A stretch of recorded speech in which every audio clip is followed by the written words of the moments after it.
নমস্কার, শিলিগুড়ি এক্সপ্রেস আপনাদের সকলকে স্বাগত। আমি ঋতু। মাছ ধরতে গিয়ে এলাকায় জমা বন্যার জলে তলিয়ে যায় এক পরিযায়ী শ্রমিক। পুলিশ প্রশাসনকে একাধিকবার ফোন করার পরেও দেহ উদ্ধারের জন্য আসেনি বিপর্যয় মোকাবিলা বাহিনী। সারা রাত অতিক্রান্ত হওয়ার পর প্রায় 12 ঘন্টা পরেই সকালে দেহ ভেসে উঠলে উদ্ধার করে স্থানীয়রা। তারপরে পুলিশ ময়নাতদন্তের জন্য দেহ নিতে আসলে তুমুল বিক্ষোভ বাধে। ঘুরিয়ে দেওয়া হল অ্যাম্বুলেন্স। মালদার হরিশ্চন্দ্রপুরের সুলতাননগর গ্রাম পঞ্চায়েতের ঢোড়া গ্রামের ঘটনা। মৃতের নাম তরুণী মণ্ডল, বয়স 37।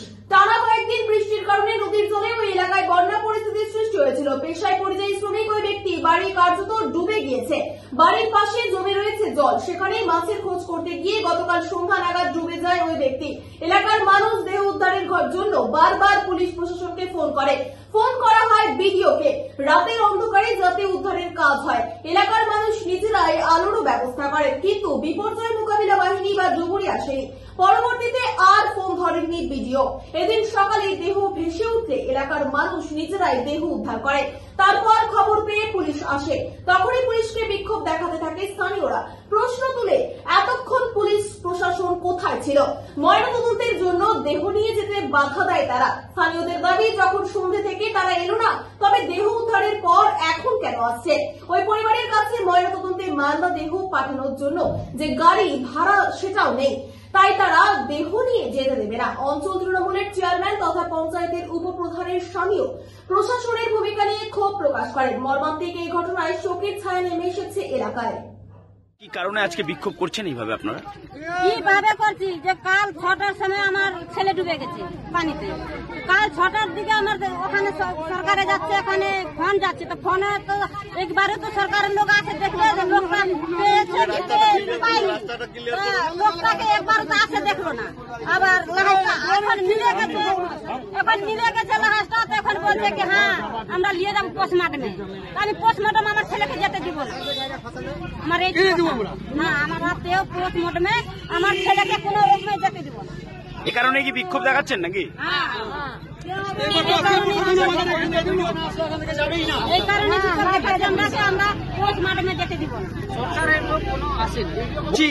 মারা কিভাবে গেল, কিভাবে ডুবে মরলো?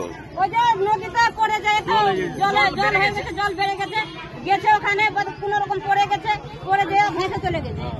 যে বাড়িটা ডুবে আছে ওই বাড়িটা কি ওই যে মারা গেল তাদের? আপনাদের? হ্যাঁ, আমাদের বাড়ি ওটা। তো ওখানে কি জল জমে গেছে? এটা কিসের জল এসছে? এটা বৃষ্টির জল, বন্যার জল।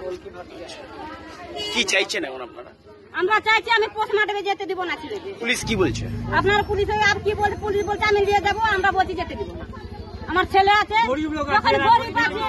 আমরা এখন আমাদের 10 কাঠা মাটি নাই, আমরা খাটে খাচ্ছি। এতদিন কাল 6টার দিকে ফোন করছিল, কেউ কাছে দেখলো, আমরা গরিব বলে আসলো না। আর যদি আমার যদি 10 টাকা থাকতো তো আমরা আপনি তো গাড়ি চলে আসতেন। কি করতো আপনার ছেলে? কি করতো? এমনি মাঠে খাটে খাচ্ছে, কি করবো আমরা? জমি জায়গা নাই। আপনার কি নাম? আমার নাম বাসন্তী মণ্ডল। আর আপনার ছেলের কি নাম ছিল যে মারা গেল? তরুণী মণ্ডল। এটা কোন গ্রাম? এটা ঢোড়া গ্রাম। আজকে বিক্ষোভ করছে, দেহ নিয়ে যেতে দেবে না পুলিশকে, আর প্রশাসনের বিরুদ্ধে একরাশ ক্ষোভ উগড়ে দিচ্ছে, কি বলবেন? অ্যাকচুয়াল ব্যাপারে ঘটনা ঘটেছে বেলা সন্ধ্যার দিকে 6টা। আমরা প্রশাসনকে জানানো সত্ত্বেও প্রশাসনের কোনো সাড়া পাইনি। সাড়া না পাওয়ার পরে আমরা সম্পূর্ণ গ্রামবাসী মিলে আমরা সম্পূর্ণ লাইটের ব্যবস্থা করি, আমরা নিজেরাই খোঁজাখুঁজি করি। আমরা বললাম গোথাখুরকে যদি এনে যদি খোঁজাখুঁজি করা হয় তাহলে আমরা তখনই পেয়ে যেতাম, কিন্তু কোনো রকম আমরা প্রশাসনিক হেল্প পাইনি বলে এখন গ্রামবাসী বিক্ষোভ করছে। প্রশাসন কেন আসলো না, কী কারণে আসলো না। এখন যখন আমরা গ্রামবাসী মিলে বডিটা তুললাম, খুঁজে বের করলাম, তখন প্রশাসন এসে বলছে যে বডিটা নিয়ে যেতে। কিন্তু একজন গরিব মানুষ বডিটা নিয়ে গেলে বডিটার অবস্থা কী হবে? এর বাড়িতে খাওয়ার মতো অবস্থা নেই, নদীতে সরকারি জায়গায় বাড়ি করে রয়েছে। এবার এখান থেকে নিয়ে গেলে এদের অবস্থা কী হবে? এখন পোস্টমর্টমে যাবে, গাড়ির ভাড়া থেকে শুরু করে ওই দিক থেকে নিয়ে আসা, তার কার্যকলাপ যেগুলো হয় সেগুলোর জন্য এদের কাছে 1 টাকাও নেই। এদের প্রশাসনের কাছে একটাই দাবি, এখন এরা চাইছে বিডিও সাহেব, কেউ ফোন করা হয়েছে, বিডিও সাহেবের কোনোরকম কর্ণপাত করেনি।